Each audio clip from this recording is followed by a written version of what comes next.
Praise the lord dear friends. ఈరోజు 1000 prices in తెలుగులో part 25 కీర్తనలు 68వ అధ్యాయం 4వ వచనంలో యెహోవా అను ఆయన నామమును బట్టి ఆయన సన్నిధిని ప్రహర్షించుడి.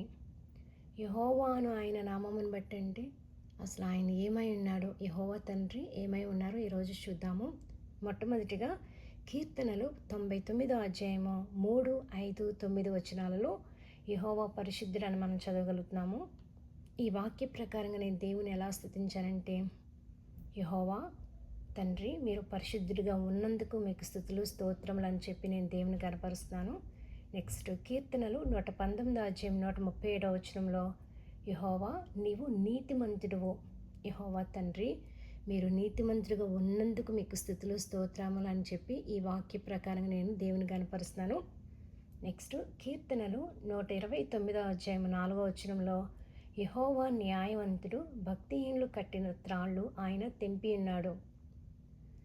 యెహోవా తండ్రి మీరు న్యాయవంతుడిగా ఉన్నందుకు మీకు వందనాలు. భక్తిహీనులు మా జీవితాల్లో కట్టిన త్రాళ్లను మీరు ఈ సమయంలో తెంపివేస్తున్నందుకు మీకు వందనాలని చెప్పి నేను దేవుని కనపరుస్తున్నాను. నెక్స్ట్ కీర్తనలు 18వ అధ్యాయం 46వ వచనంలో యెహోవా జీవము గలవాడు.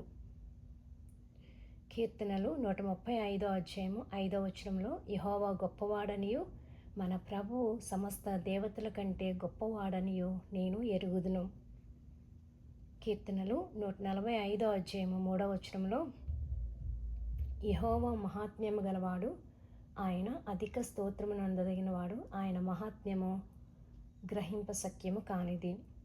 కీర్తనలు 99వ అధ్యాయము 2వ వచనంలో సియోన్లో యెహోవా మహోన్నతుడు.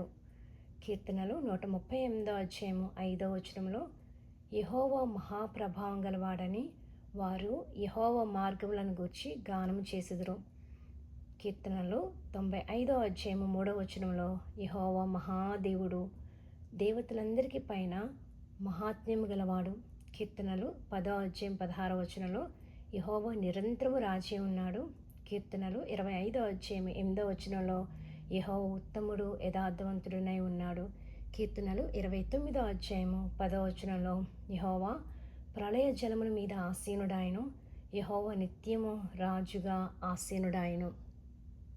మన ప్రభువైన యేసుక్రీస్తునికి సమస్త మహిమ ఘనత ప్రభావం కలుగును గాక. క్రీస్తునందు మీ ప్రియ సహోదరి Jayasheela Errapothu. Dear friends, thank you so much for listening. Have a nice day. Praise the Lord and God bless you.